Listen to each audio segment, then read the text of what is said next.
All right. Hi, this is Shirley Jones, and this is Getting the Gig.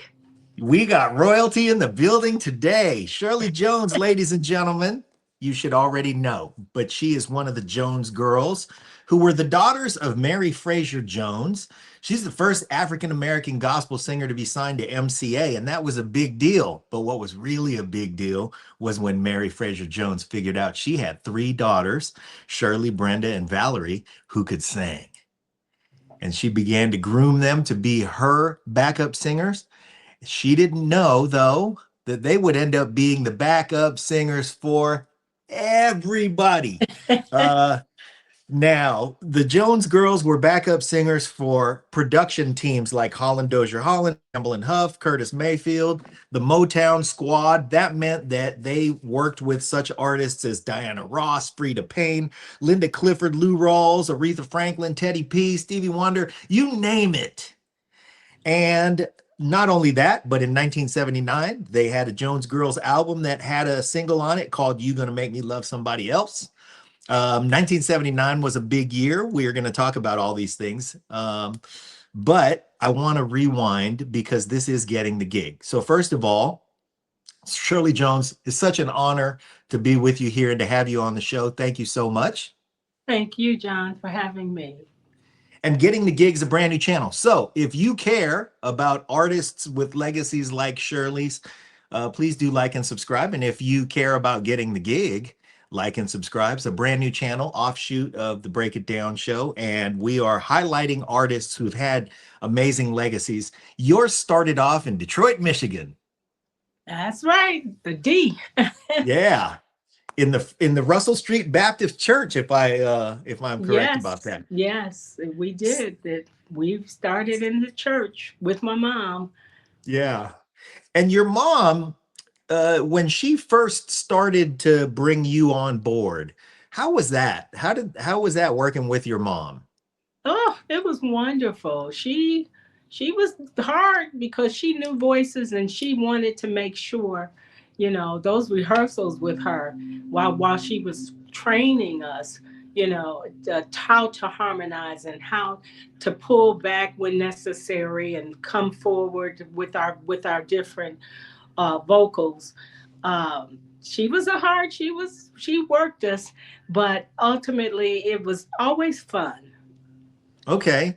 You know, the nice thing about that is that when you not only live and work together and your siblings and then siblings who work with their mother, there is a bond there that, that nobody can describe and that no training can replace.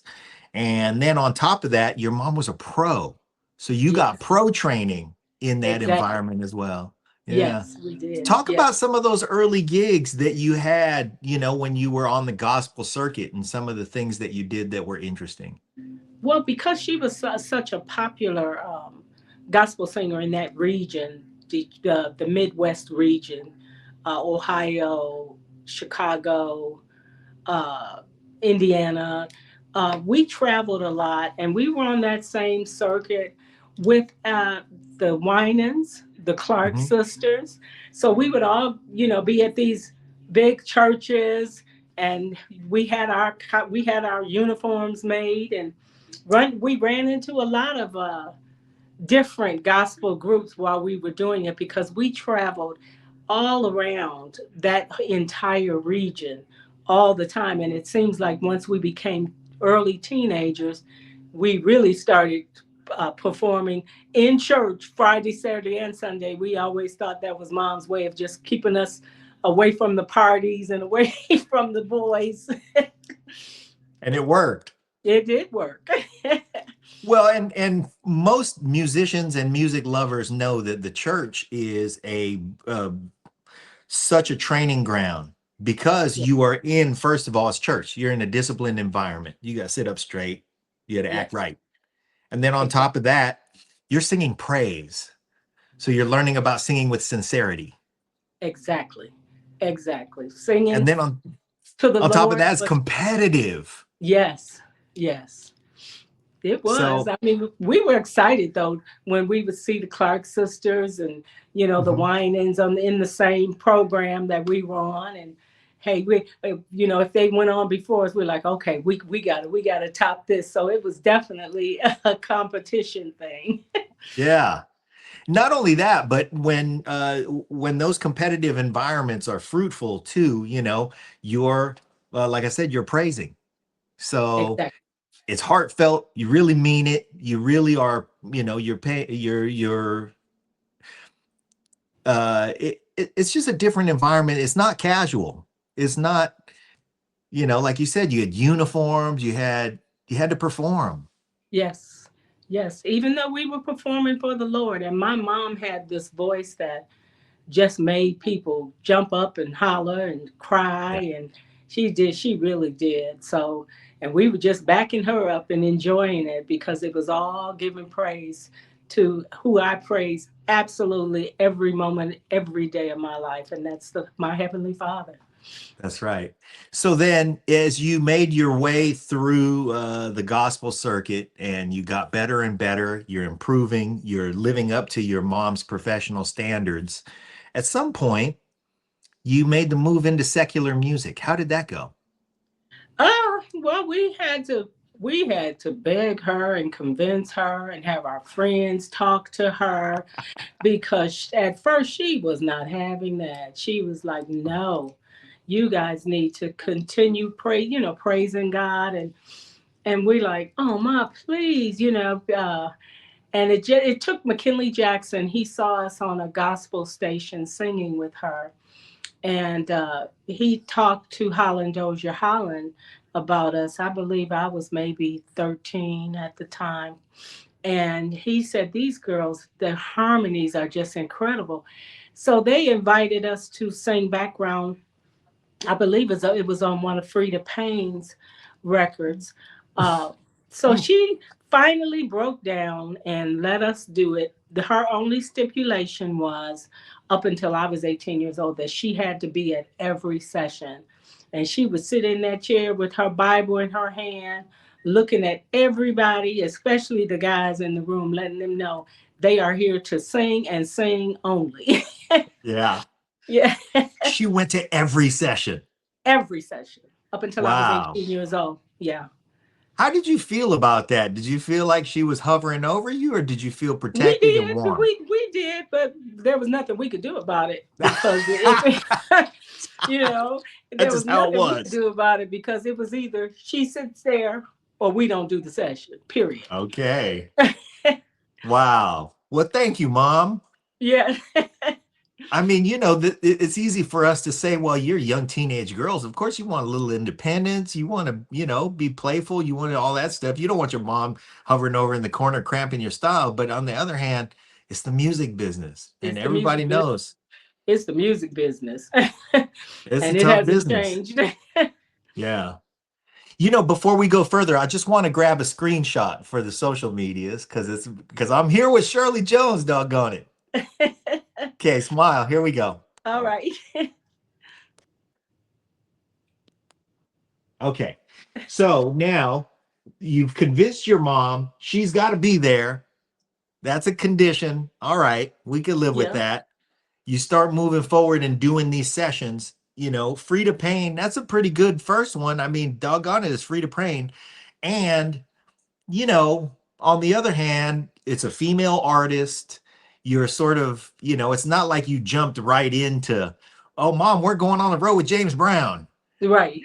you know? No, we were doing background sessions, but after that session with Frida Payne, Holland Dozier Holland loved our voices so much that they decided to, hey, let's try you guys doing a couple of singles as the Jones. We were still the Jones sisters at that time, and Uh, they had producers write a couple of songs. Your Love Controls Me, that came out on their music merchant label, and they were little local hits. With us still being in high school, we became very popular. By the time I was a sophomore and junior, we were so popular in school that we no longer walked. My mom picked us up, dropped us off, and picked us up every day from school. wow. And so you were still in Detroit at that time. Yes, Central High School, yay. Central High in Detroit. the I'm just same the same curious. school that Frida Payne and Sherry Payne went to. Wow. Um, we had a songwriter on this show named Allie Willis, who has since passed, but she was also from Detroit. Did you know Allie Willis at all? I did, yes. I knew her. We had met a couple. We met Ali a couple of times. Yeah, she was a gem. Yes, Now, Motown moved from Detroit to Los Angeles in the early yes, 70s. I think it was around 74. yes. Um, and you were working with them quite a bit. And I understand that you moved to Los Angeles too. Yes, McKinley and I became, uh, well, we started a relationship, even though he was 11 years older than I. But my mom absolutely loved McKinley. And when he Mm. moved to California, first um, they were flying us to do sessions, in the summertime when school was out, because I think I had just graduated high school, and Brenda and Valerie were stair steps. They were still in school, so we couldn't. They would fly us, and we would stay there in California for about 3 weeks. They put us up, and we do sessions for the different Motown and Holland Dozier Holland artists at the time. And then McKinley started arranging for other people like Dionne Warwick and Lou Rawls. And so he started putting us on those sessions as well. So finally, I moved. McKinley and I got an apartment together, and I moved first. And Brenda and Valerie, they were still flying them in whenever there was a break, and we had some work for us. And once Valerie graduated from high school, Brenda and Valerie and Brenda's daughter, Marita, at that time, who was a toddler, uh, we all moved and stayed in, McKinley and I ended up getting a 3 bedroom apartment. So we were all in an apartment together. And Wow. this was about Family 70, style. yeah, 74, 75 in there. Yep. Okay. And you were in Los Angeles proper. So you were right in the thick of things and you could do sessions all the time. And there were studios all over the place then. All over the place. We were working. I mean, people like all the musicians, because McKinley was always contracting different musicians too that were from Detroit, because he was the main arranger and producer at that time too, like Ray Parker Jr. and Ollie Brown. He got all of them, so we'd run into them at sessions. I mean, that was a lovely, happy time back then Wow. when we were all working. Yeah. Ray Parker Jr., he was on the Break It Down show as well. My favorite guitar player. Oh He yeah. he has done so many sessions. And so just to be traveling around in those circles, you were not only had carved a life for yourself in the on the other side of the country, but I mean you were in the middle of being successful. Yes, yes, we were. We were. All of us were. We were bouncing around doing sometimes 3 sessions a day. So Wow. yes. And I know you were doing a lot of backup sessions as an ensemble, but were you the three of you working individually as well? No, we were pretty much always working together back then. Okay. As a unit. Yeah, it was us and the Waters. That all these different producers, they wanted our sound. The Waters is another family of Yeah. 2 sisters and 2 brothers. Well, when they brought you in, though, they knew they could bring you in as a single unit. Oh, I think I've lost your picture here. But I'm going to keep talking and just let me know if you cannot still hear me, because you may need to bounce out and back in. Anyway, you're working as a unit. What is an advantage about that is that production teams get familiar with the fact that they can bring you in, um, and that you can operate as it's almost like you're a single instrument playing a chord, and that they can manipulate the backup vocals and really direct you as a single unit. Let me see if we can get through this technical piece here.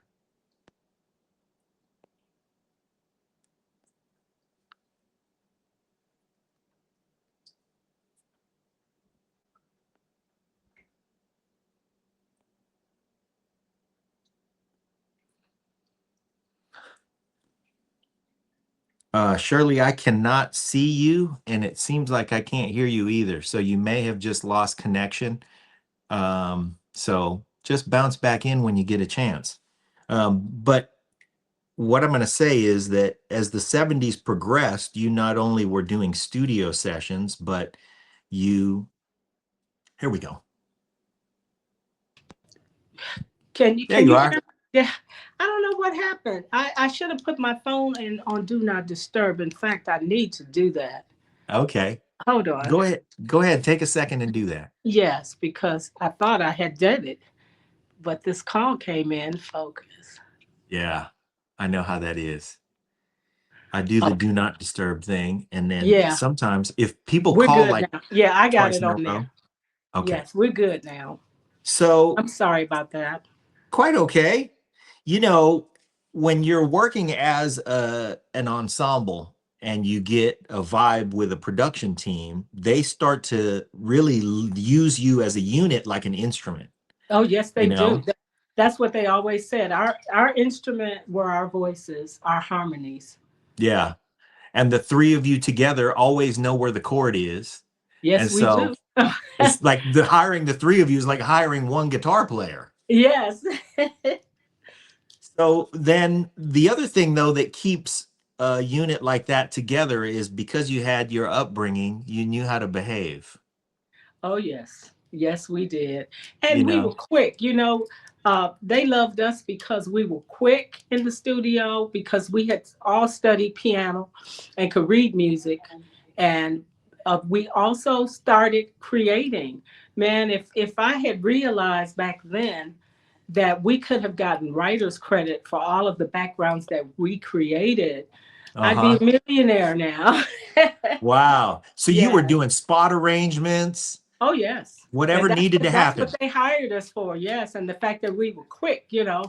saving time and money in the studio. Studio time was expensive back then. They didn't Very have home expensive. studios. They were Yes. rolling 2-inch tape. Yes, exactly. So tell me about just some of the things that you learned as sisters, learning these lessons together. What were some of the things that that you learned about your sisters, about working together, about creating together? We That's such learned a that, unique experience. yes, we learned that in addition to our voices, that God gave us a gift of writing, and on every Jones Girl song, there were at least two songs that the three of us, along with McKinley, and sometimes Valerie and I, when Brenda wasn't writing, but we had two songs on every Jones Girls album that we wrote. Hmm. Okay. What about your collaborations with other artists? Can you tell me some of the favorite ones that stand out in your mind? Some of the favorite ones, probably Aretha on her Almighty Fire album, Teddy Pendergrass on his album, Can We Try? Uh, Cher on her album, and let's see, Lou Rawls on his Uh, album. That's so many. I mean, we had so much fun in the studio because of those four people that I named. We created those backgrounds on the songs that we did on their albums. wow. You know, it's worth saying too that, bringing up Teddy Pendergrass, Lou Rawls, Aretha Franklin, you never hear anybody who's worked with any of those artists say an unkind thing about them. No, really, really nice. I mean, and I mean, we were just in awe of those artists, and just thankful for the opportunity to be singing background, and to know that they wanted our sound on. Yeah.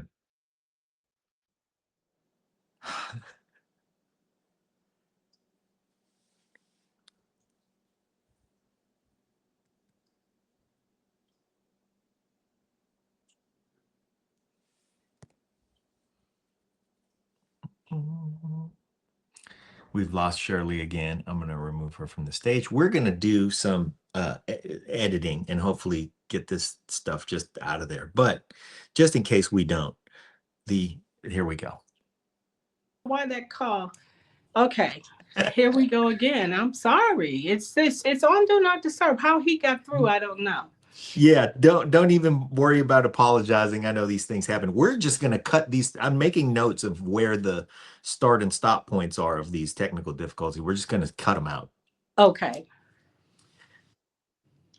So, in these sessions that you're doing, you're helping create. And like you said, back then, there was a whole lot less that was known about rights and, your authorship and your contribution to the intellectual property of the song. So you were just being creative and you were doing your thing. But these are the things that also get you hired. So you're walking a fine line there of, how much do I push to get what is rightfully my contribution acknowledged, and how much do I let slide because I really like working with these artists and I want to give a little bit and get them to Yeah. keep hiring me back. Yeah, we just didn't know because if we had known, I would have been pushing for it. But they have a thing now where we're getting a lot of the our intellectual property, our voices. They have a sound exchange now, and a Mhm. couple other organizations where we do get retroactively. We get monies. That's terrific. And I know, McKinley would have been watching out for that too. So it's not like you went into this situation, with any blinders on or knowing less than you probably were at many advantages over other people who came into the business who never got anything. Exactly. Yes, we were. Uh, I'm in the Bay Area, and around here we're big fans of Tower of Power, and I'm neighbors And and one of Lenny the alums Williams. Yeah. of our show. Yeah, Lenny is great. He was one of the very first episodes of Getting the Gig. Oh yeah, Um, that's my buddy there. We we yeah, we did a record together. We've worked together many times. He's like a big brother. what a character. Yes, he is. And again, the same kind of upbringing, grew up Yes, with praise music and then grew into the business and had to navigate some pitfalls and things like that. So I'm sure you related on that level. yes, yes, we did. We do. Yeah. But We you did also and we made a do. record in 1979, which was a huge year for the Jones Girls. But you made a Tower of Power record called Back on the Streets. Do you We remember did. that record? We did do that with that. Yes, I vaguely remember it. I Okay. remember someone else bringing that up. Yes. Well, there were some unique things about that record. It was kind of, it was in the disco era, so it was kind of like Tower of Power's disco record, and it featured a singer named Michael Jeffries, who uh, Okay. who we really like. I won't talk too much about that if it wasn't a remarkable thing for you, but it was notable that they didn't use much in the way of backup singers, but when they did, they chose They chose the us. Jones Girls. Yeah. So many, yeah, so many artists and people post different songs like La Pamplemousse, Brass Fever. We did background on so many records, and I remember vaguely, remember them. And then once I hear the song, then I really remember what transpired during that session. Yeah, but you probably did 1,000 sessions. We did, did So I we? bring up something from 1979, and you're like, well, yeah, I kind of remember that. Yeah. We are also celebrating this month the 40th anniversary of your solo album, Always in the Yes. Mood. Always in the mood. And Do You Get Enough Love was number one for 2 weeks in August. So I'm Man, celebrating. Can you imagine 40 years? I'm like, where has time gone? 40 wow. years. Yes.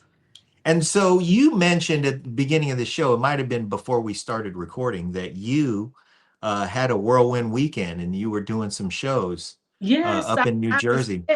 headlining a show in Plainfield, New Jersey, for the 4th of Okay. July.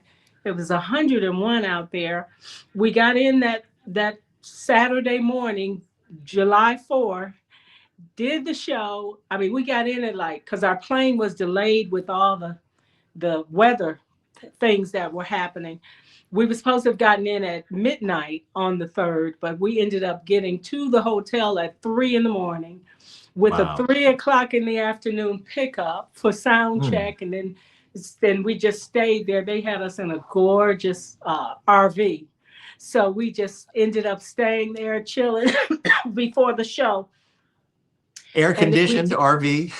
Yes. Oh, it was beautiful. I mean, 2 bedrooms with a kitchen, and they had all kind of drinks and food for us. So it was wonderful. That's the part I enjoyed. And then we performed. And right when we were performing, the fireworks went off. It's beautiful. I have some beautiful videos that my son Cameron made during that time, because that was an experience of actually doing performing, and the fireworks go off. And Wow. then, yeah, and then we had to be back at the airport at 5 o'clock that morning, Sunday morning, because our plane left at 7. So not much sleep, and I think my resistance, got a little low, and I caught this little cold. But I think I'm on the back end of it now, because I had to go to my doctor and get a prescription for a stronger, cough medicine. Okay. Well, I appreciate that you would do this for us and you would even on the back end of an illness because we've been trying to do this for a couple of weeks now just to to I let know. everybody peer behind the curtain. We've been doing some scheduling things and you've been busy and I've been busy and finally Yes, here we are getting together and I sure finally. appreciate that you're Oh doing it yes. with the sniffles and all. Yeah, my pleasure. So now let's talk about coming through the 70s. You also were doing live gigs. It seems to me that you did the Jackson's Triumph tour, or at least part of it, in 1981.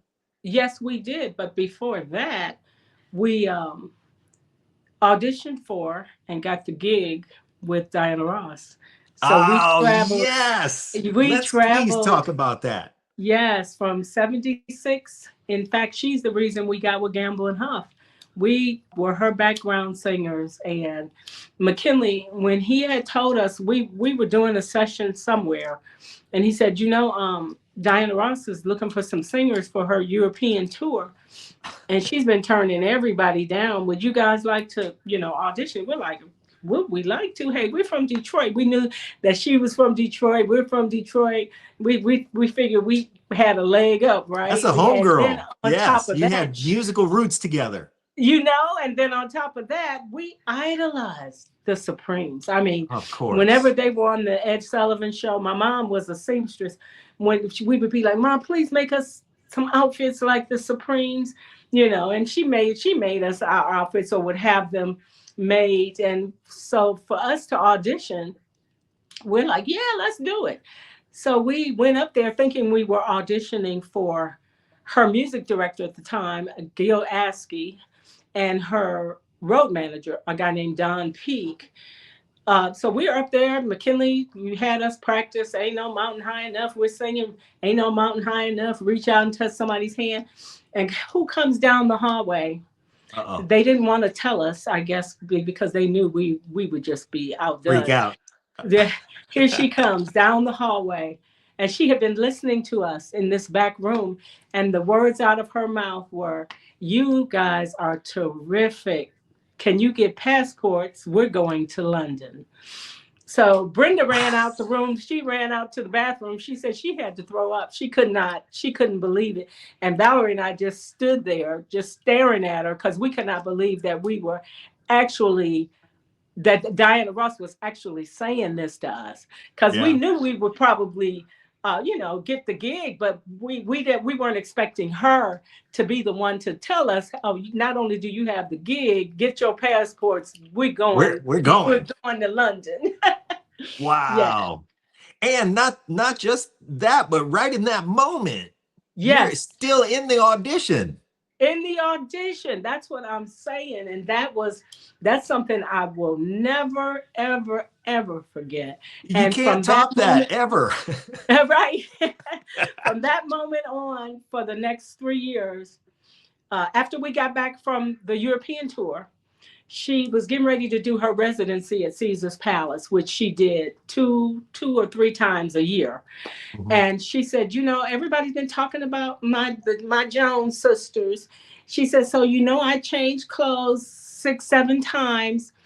And she was not with Motown at the time. She was with Warner Brothers, and she did Uh-huh. not want to. Even though Motown wanted to sign us, she did not want us to go to Motown. She says, "So I want you to learn a song," which we did, that will showcase your talent. She says, and I'm going to bring you down during one of my costume changes and introduce you to the world. And that's exactly what she did from that point forward.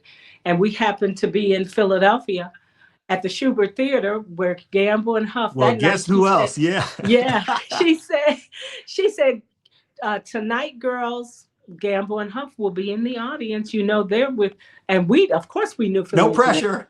because in 1979 they were hotter than Motown. They were the hottest label going, with Yeah. Teddy and the OJs and Lou Oh, Rawls and yeah. Billy Paul. And so we're like, oh my God, we really gotta show out tonight. So she called us and we performed. And after the show was over, there was a knock on our door, and it was Kenny and Leon, and we couldn't believe that. And they asked us, are you guys signed with anybody, or would you like to be with Philly International? And we're like, oh my God, this is happening this week. This is not happening. And that's how we signed with them. I just want to slow us down for a second because you have given the most concentrated. This is getting the gig is about this.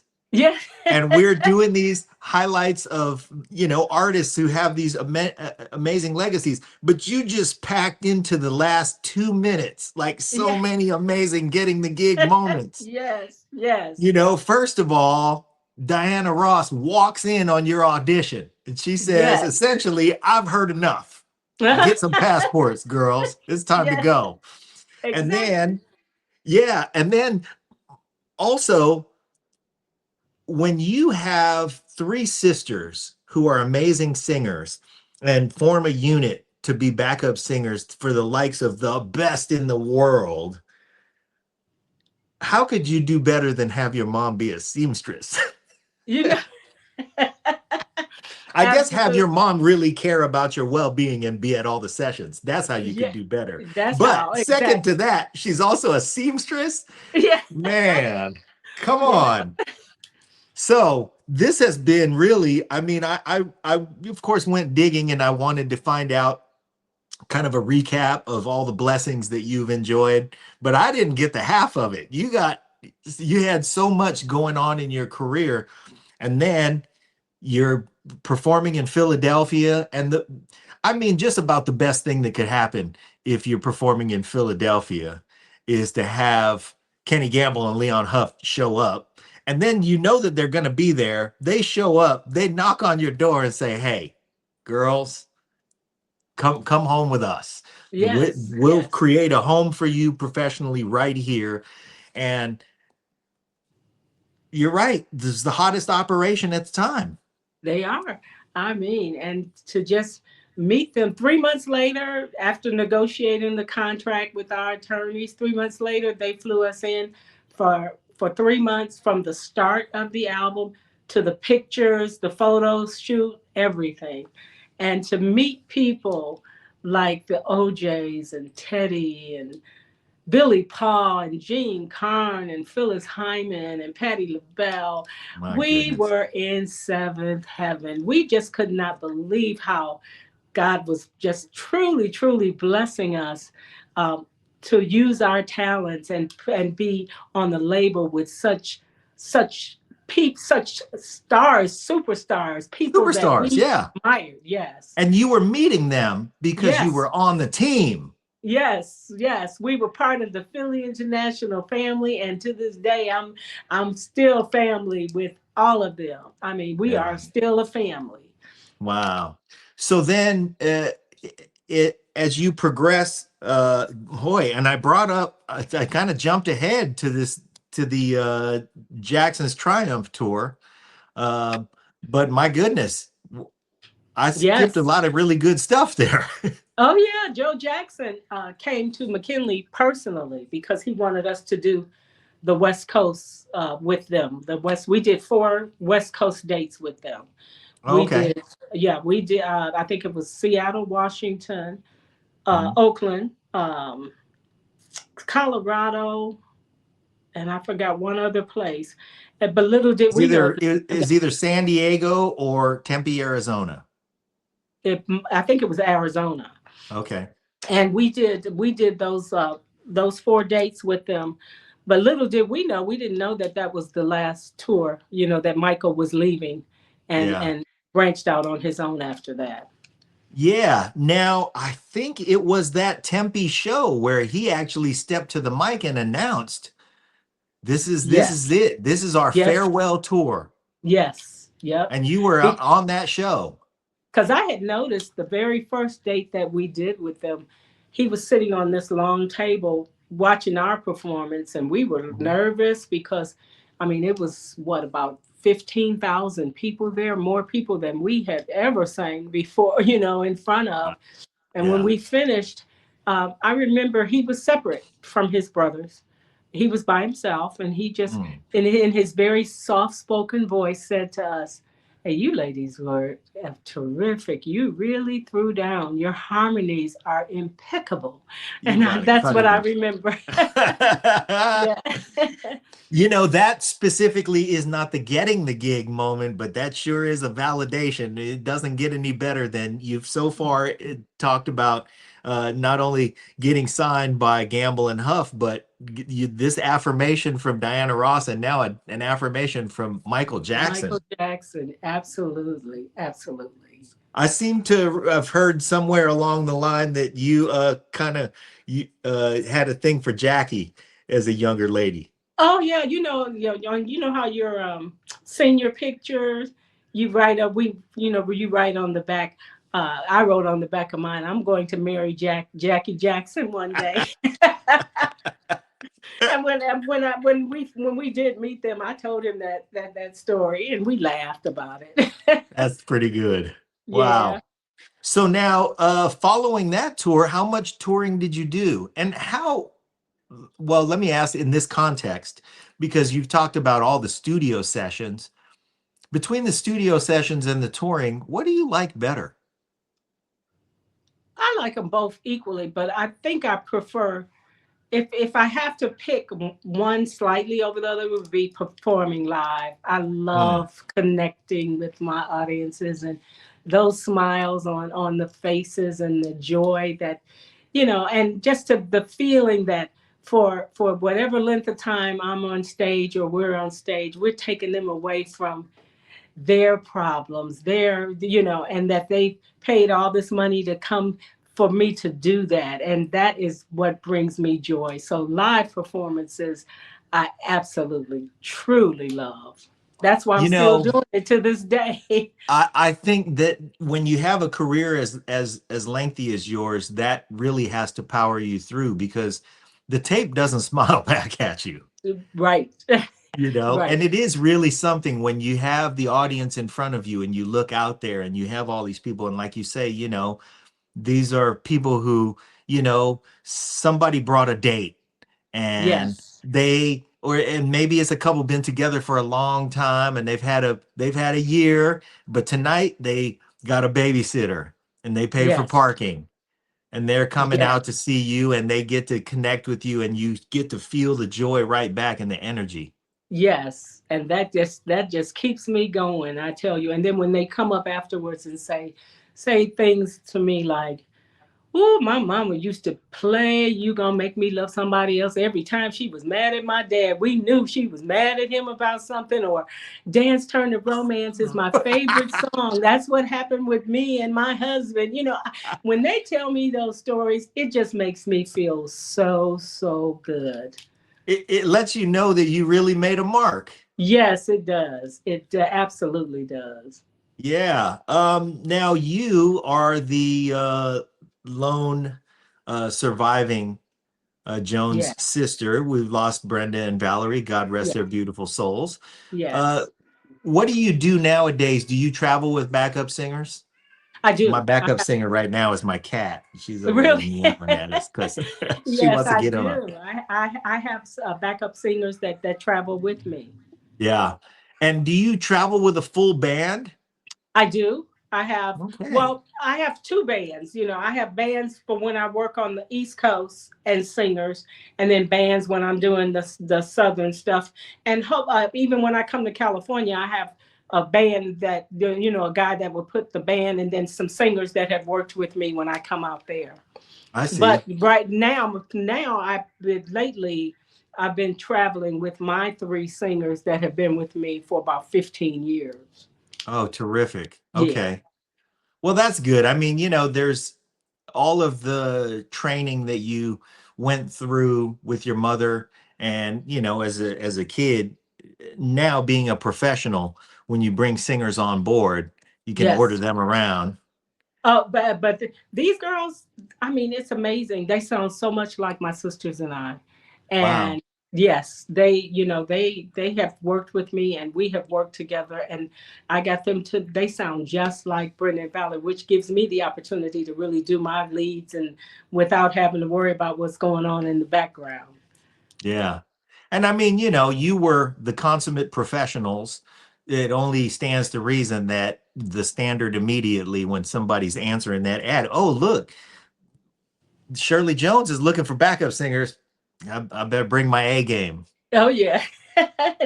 And they did too. Yeah. So what about now? When you're on the road, you just did a one-off um, up in New Jersey. Do you do much touring? I do. In fact, I'm headed to where am I headed? August, well, August 24th, I'm going to be here in Atlanta, and September 5th and 6th, I'm in New York. October 26th, I'm back in London, and November 1st, I'm in Washington, D.C. Hmm.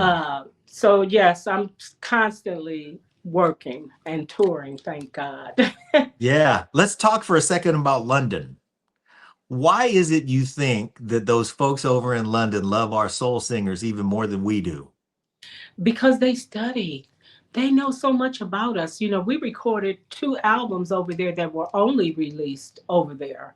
The Oh, Jones Girls Coming Back album for a London label. That's how much they love us over there. And then I had a solo album called With You that was only released over there. That I plan to release them here one day because I do own I own those masters to both of those albums. But Oh, and I mean, they study us, and we've been going over there. So when we were pretty much teenagers when we went over there with Diana, and mhm. they a lot of people came to her shows and just remembered our harmonies, remembered everything. And then when we came out with our own stuff, You're Gonna Make Me Love Somebody Else was a massive hit over there. But actually, This Feeling's Killing Me, which was on the first, they call that album, the Jones Girls, the first album that's kind of like in Bronx, they call it the Gray album. This Feeling's Killing Me, which Brenda and Valerie were shared lead on, is like a standard tune over there.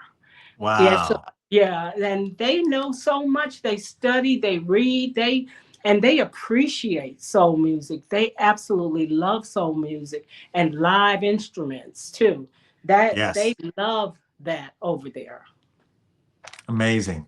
I mean, the Rolling Stones famously said, we're going to go back to America with this music that we learned that's American that they don't know about, and we're going to sell it to them. Hmm. And it took that. And Yep. of course, Jimi Hendrix had to go to London to become famous to come back here. Yes. And there are so many artists nowadays. I have a dear friend named Cornell Carter who is I know Cornell. I just okay. worked with him in April. We Oh, did a tribute. fantastic. We did a tribute to the Sound of Philadelphia and Dexter Wansell with a He's 32-piece orchestra.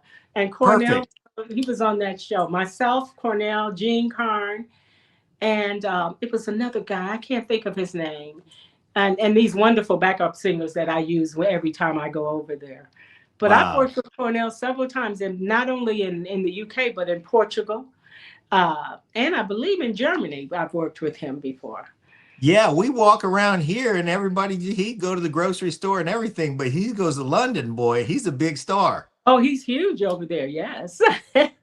And deservedly so. I hope we can figure out how to, have our public be a little more educated and appreciative for what we have creating here, as much as they do over in London. That would be nice. That Yeah. would be nice. So also, all of these shows that you're still doing here, you mentioned logistically speaking that you have bands in different regions. Hmm. Um, your West Coast band, is that an LA band or a Bay Area band? LA. Okay. You Yeah, do you LA. do you still have some amount of roots in LA? I do. I mean, a lot of my friends, in fact, they're begging me to come back now. We did a thing in Ontario, uh, a huge thing for this mostly Hispanic crowd, 20,000 people. Um, that was about maybe three years ago, and Okay. I love LA. A lot of people have been trying to get me into Yoshi's, and I know, and so, but it would have to be. I would have to do something like in LA, or And then pop up this Oakland, way and and then or Vegas. Yeah, to make it make sense, it would have to yeah, be more yeah. than just Yoshi's in order, to make it make sense. So we're working on that. I have a Okay. new manager and a whole new team, and they're working on that. Be getting back to California because I love it and they want me there. And my family, I have family there in LA and a ton of friends. And they're all like, "When you coming back to California?" I'm like, "I'm coming. I'm coming. Trust me." How long have We're you been in Atlanta? I've been in. My son was born here, so I've been in Atlanta since 1986. So Oh, for 40 okay. years, You've been yeah. there for a while. Oh yeah, Yeah. yeah. I've been here for a while. I moved from California here, from LA straight here. Yeah. That was a great time to move to Atlanta, I'm sure. Yes, it was. Yeah, 1986. It was a great time. I'm in the Bay Area. So if you do put that package together and you make it to Yoshi's, I'm boots on the ground for you. I'll do whatever your team needs up here. I'll run around, I'll do whatever. Well, thank you, and we're I gonna want hope you to to do that for now. sure take me up on that. I'm eager to do it. And Cornell is up here. So, you could bring Cece out. He'll come to Yoshi's and sing for Oh, you.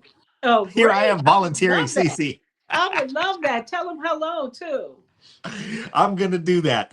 I want to make sure that we acknowledge that not only are we celebrating the 40th anniversary of Always in the Mood, but that you are on a busy schedule, always playing. So everybody keep your eye. Where should we point everybody to keep an eye on where you're coming to town? My website, Shirley Jones Girl, no S.com.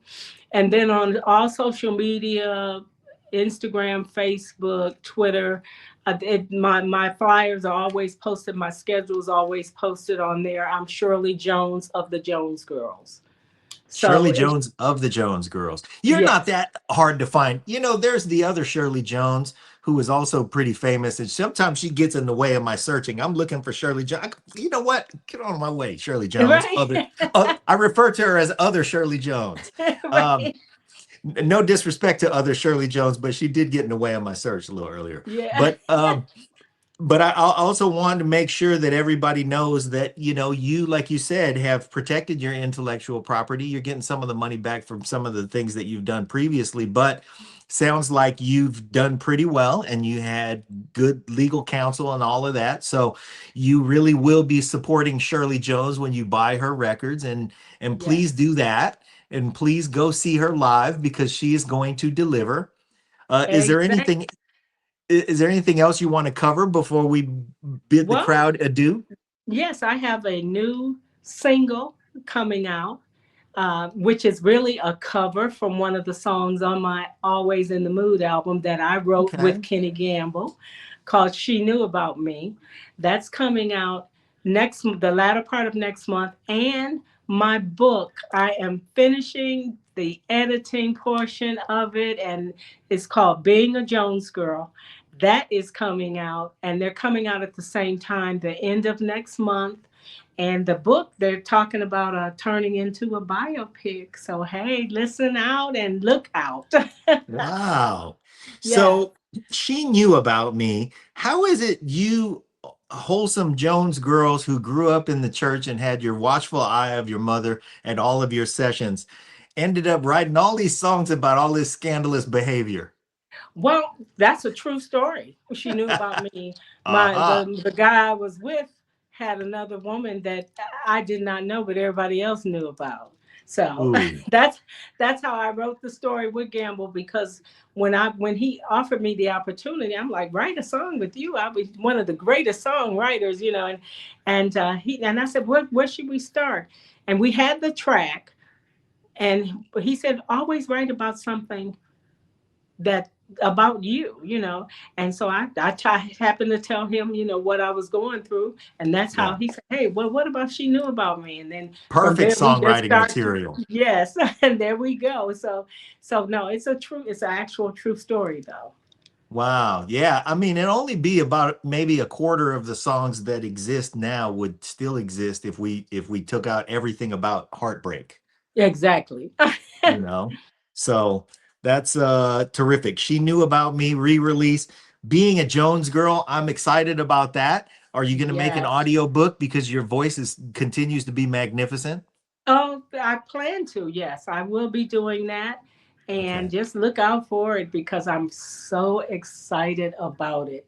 Uh, And it it's comes out the end of this month it's take the end of August. or the end of August. Okay. The end of August, yes. It's taken me 3 years to write it, and I'm excited about the final project. So 3 years to write it and some give or take 39 years to live it. to live it. Exactly. 39. I like that. You concentrated a lot. You concentrated a lot of activity in those 39 years. I know, didn't I though? Yes. Well, we will keep our eyes out for that.